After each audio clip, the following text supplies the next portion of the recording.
What's up, family?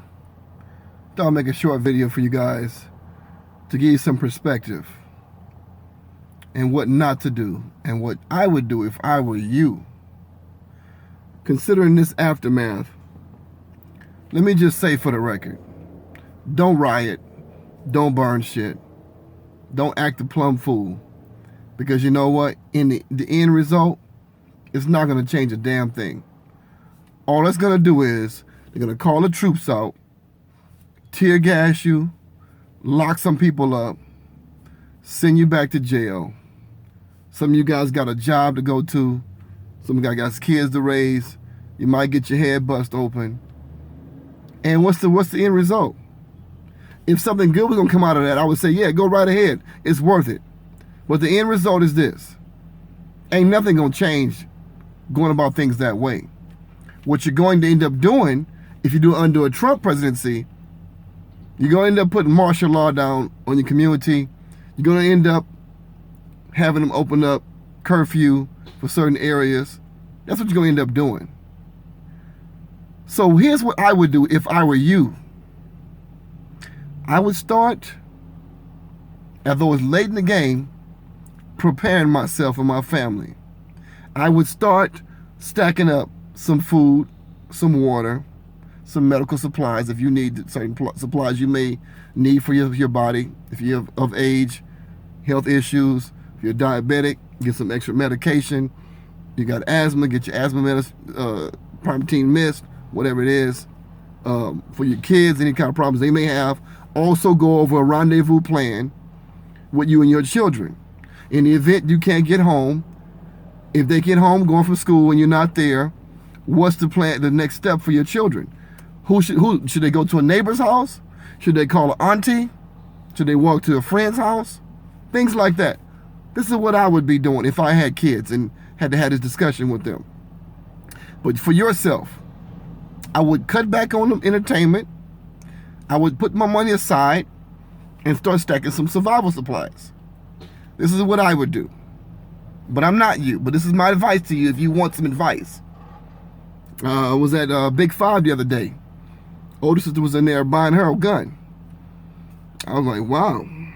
It was shocking. I was to get some clean supplies for my weapons. Clean my weapons and whatnot. But you know what? Some people kind of get it.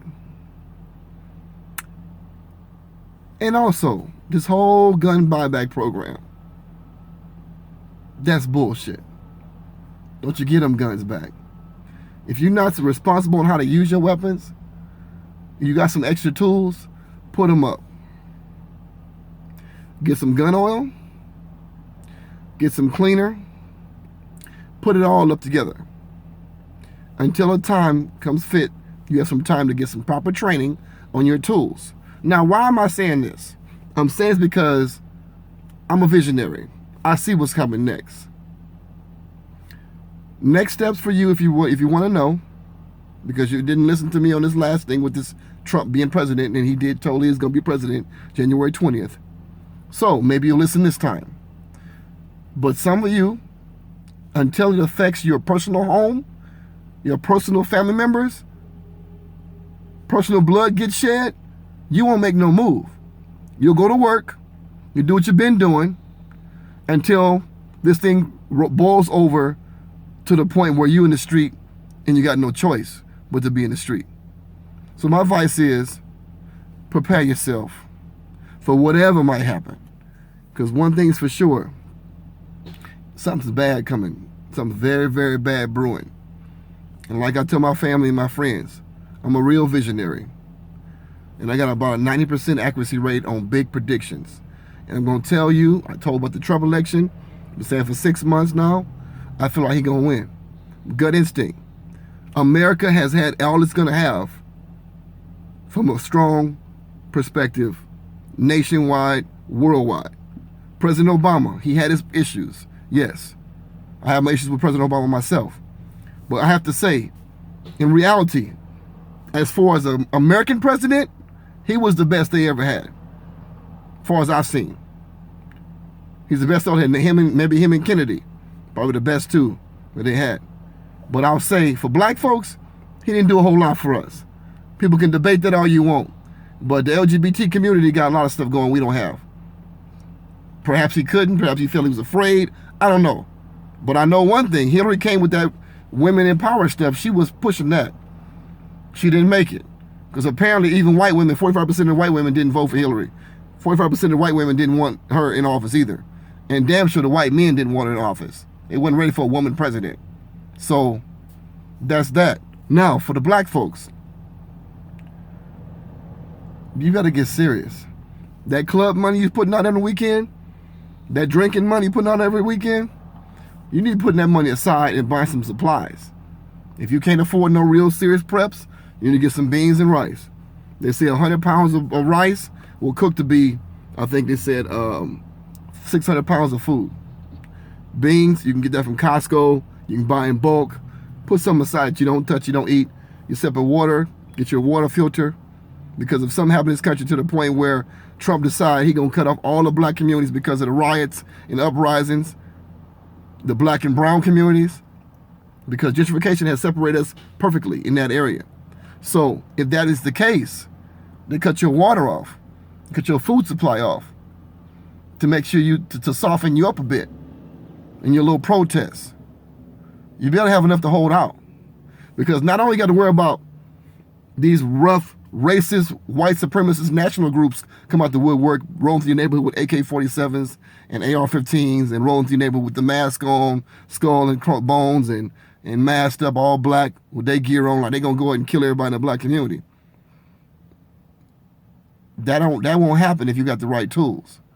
But I'm saying from a Trump's perspective, if he created martial law, he's shown how vindictive he already is with anybody who crosses him. It's not unlikely that you can have a drone strike in a neighborhood, a black neighborhood. Those who remember Black Wall Street, read about it. First domestic terrorism happened in the black community, Tulsa, Oklahoma. They dropped bombs from a little biplane on our community. So don't think the drones is far-fetched. Drones is not far-fetched in our hood, in our community. So I'm just saying that's some stuff far-fetched for you, a lot of you guys. But for the short term, we could be in World War III within 6 months to a year, easily by pissing the wrong people off. China's not the weak person that it was. China's not the weak country that it was no more. China got a lot of power now, and they got a lot of strong allies. And if you roll back that Iran deal that Obama just got solidified to, they can totally join forces with Russia, a lot closer to them than us, and piss off Russia, China, and Iran. America is very isolated. There's some people pissed off here that you don't have no idea. I tell you what, you can worry about that if you want to. I'm not worried about none of that stuff. I'm concerned about it. I'm not worried about it because I've been looking at this stuff for a while now. So for my sisters and brothers who ain't got a pot to piss in and when to throw it out, here's your wake-up call. The next step is on you. We prepare for your family, even as far as getting code words for your kids. You get separated, rendezvous points, backup supplies. You work on that four-year career, I know that. But in 4 years, this country may not even be standing in 4 years. Piss the wrong people off. I tell you what, Trump talked about killing and destroying, bombing the shit out of ISIS. They have cells in this country right now, family. Don't get it twisted. It's very likely they're gonna open some of them cells up and do some bombing on the West Coast at some point. East Coast been getting a lot of that, but with Trump in the office, all bets are off. You got to watch where you're going. People you on these planes, in these buses, the public transportation. Be very mindful of your surroundings because you never know what's gonna pop off. I mean, Muslim people are getting snatched off, people snatching off people's hajj, people's harassing and beating on Muslims as it is. You're going to turn some people who wasn't really radical to be radical doing that kind of stuff. But people don't see that right now. They want a strong leader. Yeah, Trump's the one. Okay, keep thinking that.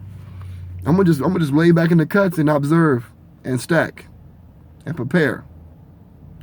So I'm asking my brothers and sisters, you should be doing the same thing. Your job is cool. That next promotion is cool.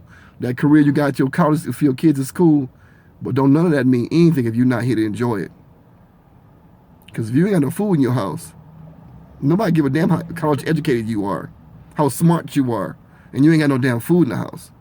Something happened in this country where they stopped importing and exporting. These trucks stopped going out. People go on strike. Safeway don't get no food. Lucky's don't get no food. Albertson don't get no food.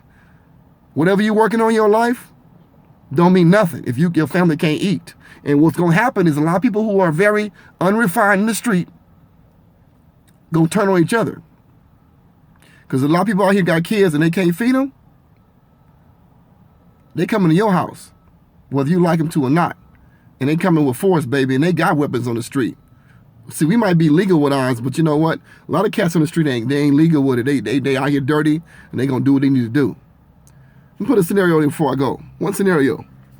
What if they say we can cut the budget? We need to cut the budget for America.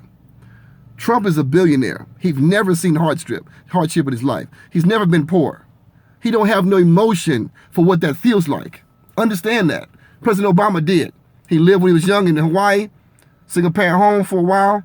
They moved to, she got married again. He moved to India or Indonesia. Poor people. He's seen both sides. And plus he's a black man, so he know. Trump ain't never had that environment on him. Never. He won't have a problem cutting your welfare off. He won't have a problem cutting your Social Security off. He won't have a problem reducing the general assistance aid that you have. Cut unemployment benefits getting slashed. You can't afford the rent now. What's going to happen when you got to live off half of what you got now? Yeah. Something to think about. Do you really got time to be fighting with yourself, between yourself, black men against black women? You got time for that? You ain't got time for that. You have no time for that. Let that go. It's time to build, family. It's past time to build. And that's why I'm calm, family. I'm not starting out. I'm not desperate. I'm not anxious. There's a few moves I can make. And I've been making them. You should too. Good night, family. Make good decisions. Your future is shorter than you think if you don't do so.